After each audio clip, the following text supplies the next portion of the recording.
Please feel free to jump in to ask questions. Like I said, this is not just me lecturing. This is really guided by you. So I will tell you that the ethical argument book, this book, I stopped the share. You can see it may be small here. The ethical argument book is actually the most difficult book that you're going to read for the entire class. And we start off with it because it is one of the critical thinking frameworks. And so it's getting us started to prepare us to talk about the Holocaust. So we're looking at modules 2 and 3 here. And I do have the 3 dates. I have, it's a 2-week module where things are due Wednesday, they're due Monday, and then due Friday. And some of the things will say, make sure you begin this by this certain time, but I try to keep the due dates fairly similar so that you can plan, because everyone who takes a class online, really overwhelmingly the reason is that they're very busy people. And so it's just easier to be able to get on. And I was saying that I was teaching all these units, but I'm also taking a class right now too. I just started my class. And I have to deal with the same things as you. I've already paired up with somebody to do some sort of assignment. I'm like, oh, great. I have the same feelings you all do about it, where it's exciting, but at the same time, it's a bit overwhelming. So at the very top, though, I want to show you that I've given you kind of a glimpse of what the what the modules are.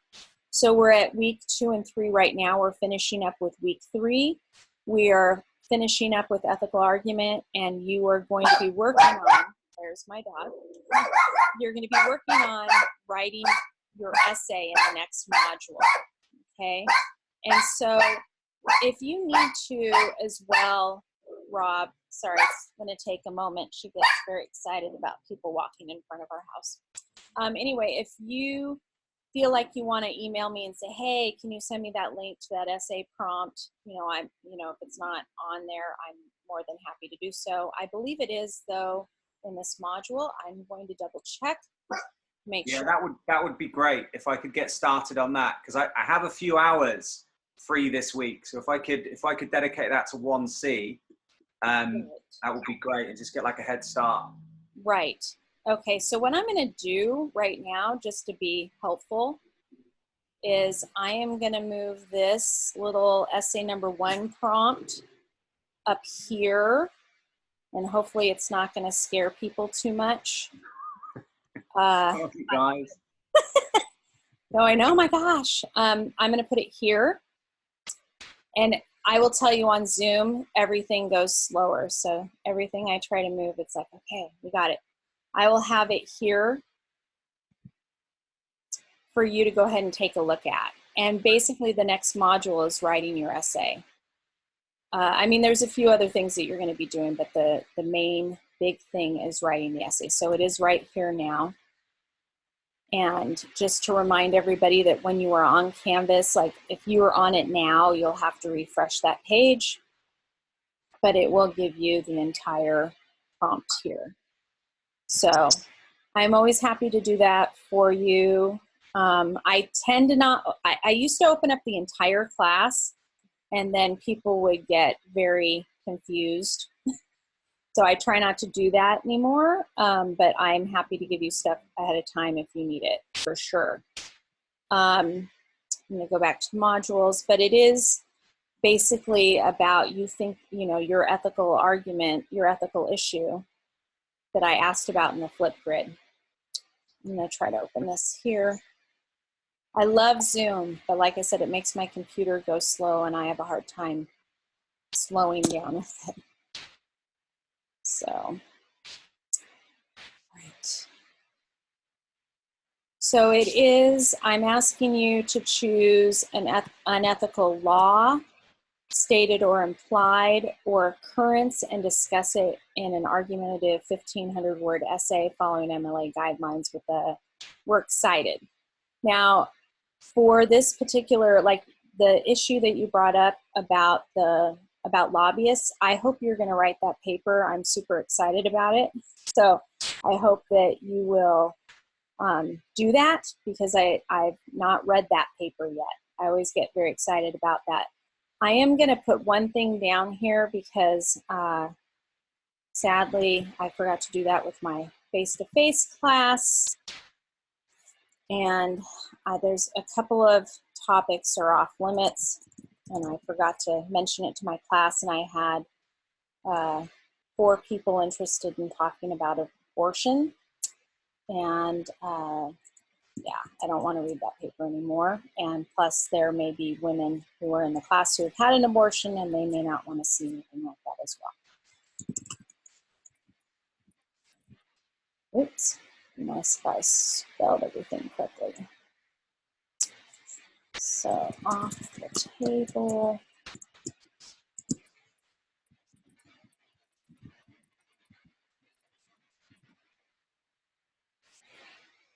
Aberration here. All right, so these are just a couple of topics that are off the table. Part of it is that I've seen them so many different times. And the other thing is that people who have had abortions or who have taken part in gay marriage get kind of tired about their human rights being discussed in class. So anyway, I wanted to put that down so that you know it. The difference in this particular essay, though, and it is going to be very different, is that I'm asking you to put together a series of photographs where you're using those to try to convince the audience first.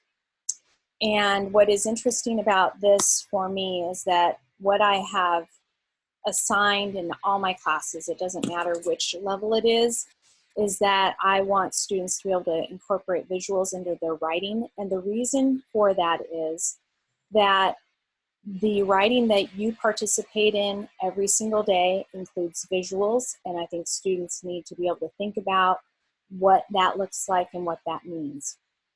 And so I have you put together a series of photographs that illustrate the unethical law or occurrence, and you will be in a, put it in a discussion forum and discuss it, and then you'll start to write the paper.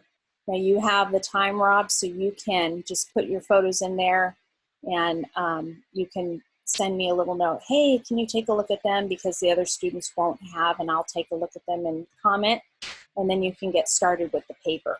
So, but I'm basically asking you to take Kurtler's book, like the concepts of ethical argument, how to determine whether something is ethical, and use his procedure of verification / justification to actually determine whether that occurrence or law is ethical or not. And I don't expect you at the beginning of the paper, and I never say this, but I want to say it now. It could be that you start to write and you change your mind about your topic, because the act of writing is actually the act of thinking. I do say that all the time. If you're sitting in a class of mine, I really, really believe that writing things down helps us to think about things more. And so, you know, annotating your book helps you to understand it better. Writing about it helps you understand things better. And it also, sometimes you change your mind. I remember one time I was in a class and I had thought something about a particular character in this book. And I said, I know I'm not supposed to feel this way, but I do feel this way about this character, and here's why. I said, convince me that I'm wrong. And so the class did actually convince me that I was wrong, but in the whole thing, I had actually swayed some other people's opinions about this character. So the talking, the writing, all of this can help us determine. So I had a student today in a class that's similar with this one. She changed her topic and she wrote me an email. Is that okay? And I'm like, yeah, that's okay. Because sometimes when you're in the middle of things, you realize that maybe something else would be better. So I'm always okay and flexible with that. But the essay, and I have to make sure, sorry, for everything I do for one class, I have to do for the other. Because I have 2 English 1Cs now online. And so I want to make sure that I have put the essay prompt there. for that class too. Okay. So here we go. I want to put it here. All right. So I'm going to go back to our calendar in just one moment after this. Makes it a little easier for me. And we'll take a look at what's going on. So we're going to finish up in the next module. You're going to write your essay. Hi there, welcome. Hi, can you hear me? I know I'm going to ask this every single time. Raise your hand. Can everybody hear me? All right. No. Okay, awesome. Okay, so weeks 2 and 3 and 4 and 5 are dealing with ethical argument. And then we will be done with the book, but the concepts will help us the whole way through. The next module, we're going to spend a little bit of time with the causes of the Holocaust, and you guys are going to help find sources about the causes of the Holocaust. So that's if you want to go find an online source, Rob, ahead of time, you can. It's actually a little harder than you might think it is because you start to look and you want to find something good. You have to dig a little bit, which is why it's going to be a wiki that everybody's going to do. And then we're going to read Sophie Scholl and the White Rose. We're going to move into the idea of form, resistance, and theory. And you're going to be introduced to the concept of theory, which is another framework you're going to look at. And you're going to have 3 mini-timed essays for the Guernsey Literary Code of Society. So again, if you have time and you want to get started, you can go ahead and read, begin reading and annotating these books. That's something you can do. And then finally, we're going to look into man's search for meaning and do an essay on that. And while this is going on, you are working on your research paper. And one of the things that you had to do, and I want to make sure we talk about this, is that you needed to make a book choice for your research paper. And I gave you some choices. You could choose to do Mouse, which is a graphic novel. You could choose to do Anne Frank and Surviving Auschwitz or After Auschwitz. I have to look at that title again. That's a combo. You could do The Storyteller, or you could do Night, Dawn, Day by Elie Wiesel. So that's where we're at. And for this Friday, what is due is you're doing your 3rd ethical argument assignment. You're going to do a quick quiz. You're making the book choices for the research paper. You're going to take a quick little muddiest point quiz. And that's basically for me to be able to see that you understand the basic concepts. It's not for me to say, aha, you didn't do the reading. And then I'm hoping that we're getting as many people as possible in the Zoom meeting, but obviously with, I had a number of students say, hey, I'm going to be in class, I can't join you. And I said, that's okay. There will be other opportunities. And then you'll take a couple of minutes to do a little takeaway. So I wanted to ask, in terms of the book choices, did anyone have any questions about those books? Or do you feel set with what you want to choose? Or because they're all very different. I'm happy with the Anne Frank version. I've been to the museum. I dated a Dutch girl. I'm married to a Jew. Anne Frank seems like a good choice for me. Good. And so you have the After Auschwitz too, right? So it's a no. I just bought Diary of a Young Girl, Anne Frank. Okay, you need to get the Ava Schloss book too. Okay. So you have to have both. So I'm just letting you know it's a combo. The Anne Frank's a quick read, and so the After Auschwitz is Ava Schloss ends up being a stepsister to Anne Frank after the fact. And what's interesting is my mother-in-law just saw her speak actually in Tucson which was Okay. quite exciting. Yeah. So make sure you get the after, I believe it's after Auschwitz. So when the timeline suggests I have to submit the first quarter, Right.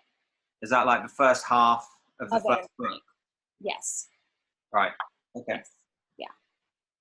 And the only single book is The Storyteller.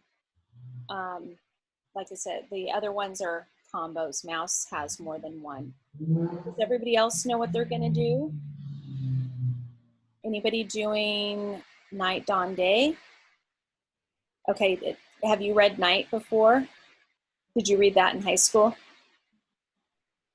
So Dawn and Day, not quite as strong as Night, but it also helps you think about what happened post-Holocaust. With one, and then one of them is a novel, but it's, yeah, they're meant to be. It's kind of funny. He did a 3 for 1 after the fact. Is anyone doing The Storyteller? Okay. Is anyone doing? No one's doing Mouse. Are there a couple of people who don't know what they're doing yet? Okay. So make sure you think about which one you want to do. Make it be something that you're interested in doing. And so, Rob, did you say that you went and saw the Anne Frank house? Yeah, I've been there. I've been there a couple of times. I used to live in Holland, and I've been there. It's in Amsterdam. There's always a huge line, but it's well worth a visit. It's quite cool. I was there, but it was so many years ago. It's like I need to go back. Yeah, they've spent a lot of money on the museum, and it's very good. Good. And I will tell you, I have not posted it yet, but there are a couple of extra credit opportunities if people want them, if no one has to take them. But there are a couple of really good museums here in LA, and going and visiting those will be extra credit opportunities for those who feel like they need it. One is the Museum of Tolerance, and then one is just called the Holocaust Museum. Always worth taking a look. All right, so I am going to stop here, and I am going to, I'm going to say one more thing, and then I'm going to answer some more questions. In terms of ethical argument, I want to make sure that I'm going to stop sharing for a minute. I always have to move our little pictures around whenever I want to do something new. Let's see.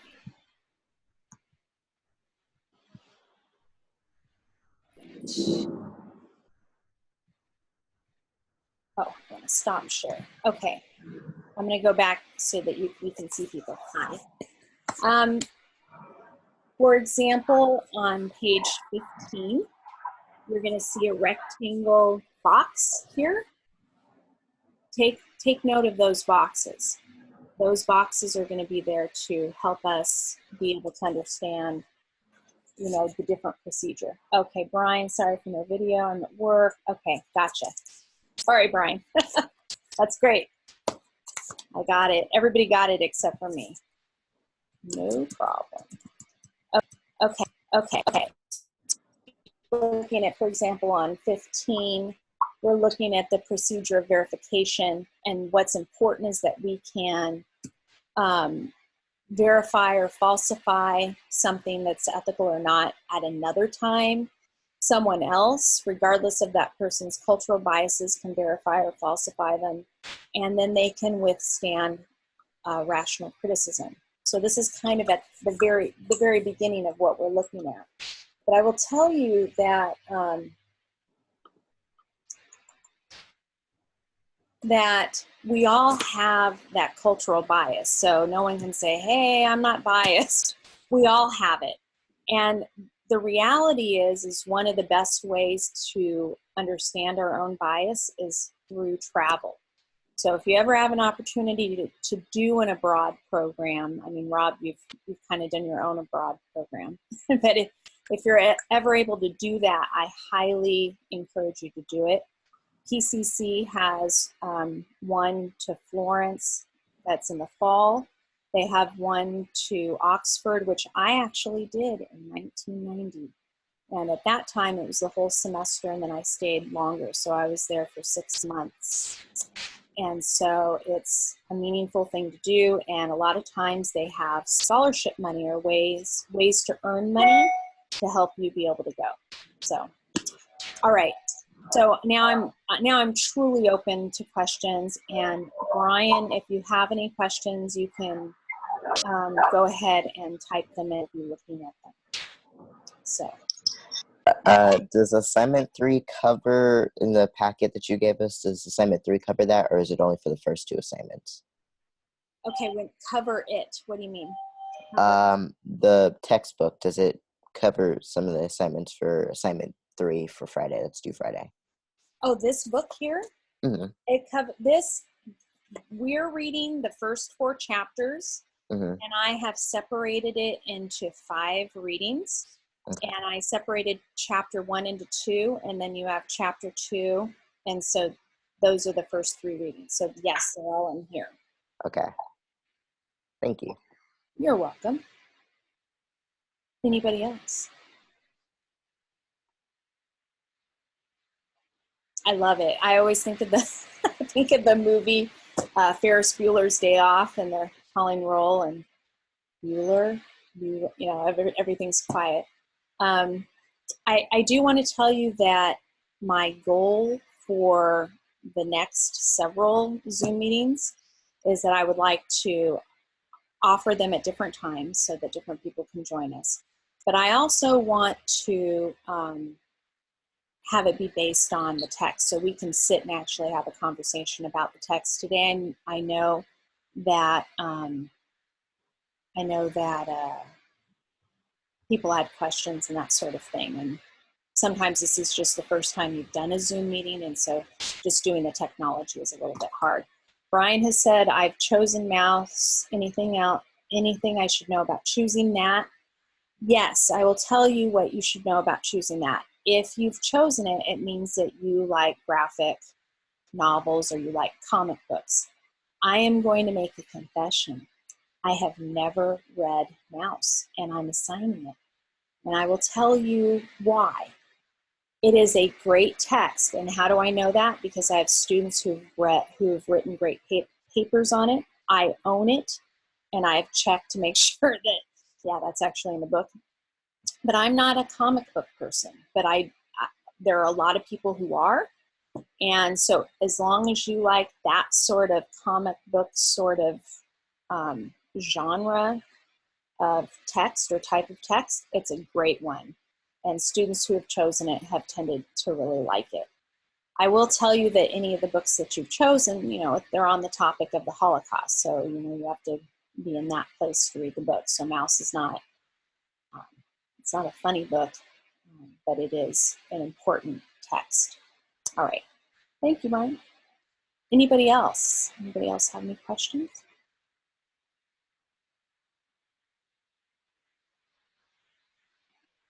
Everybody's going, okay, don't you be done already? And you can be. I always schedule these meetings to be about a half an hour because that's about all we can all stand to doing this. But I will tell you this, for the next Zoom meeting as well, I also, if there's things that you want to know ahead of time, I will probably say, hey, send me an email with some things that you'd like me to talk about. This is a hard read. I want to emphasize that I recommend you only read a few pages at a time because that's about all our brains can handle.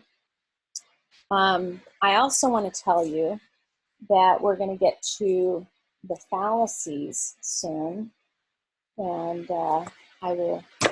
In your handout, there's a link to Quizlet, and Quizlet are some online flashcards that you can play some games to try and make sure that you understand the fallacies that are there.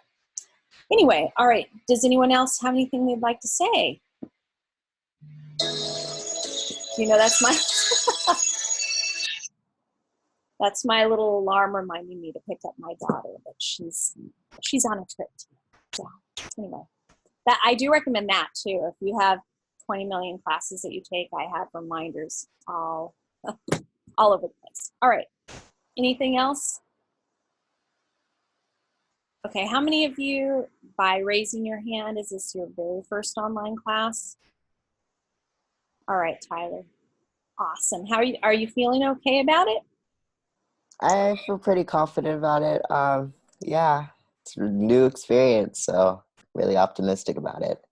Good. It's not for everybody, just like regular, sitting in class is not for everybody, but I always want to tell people that if you feel confused, please ask. That's my job. I'm here to answer questions, and you can also ask, the other people in the class. And my goal is to help you get through English 1C and do well. So that's and this is the first semester that they have offered it at the school. So you guys are the first cohort to go ahead and go through this. So, all right. Well, I'm glad you're all here, and I do see, I see all you guys, and I appreciate, the contributions. And anyway, anything else?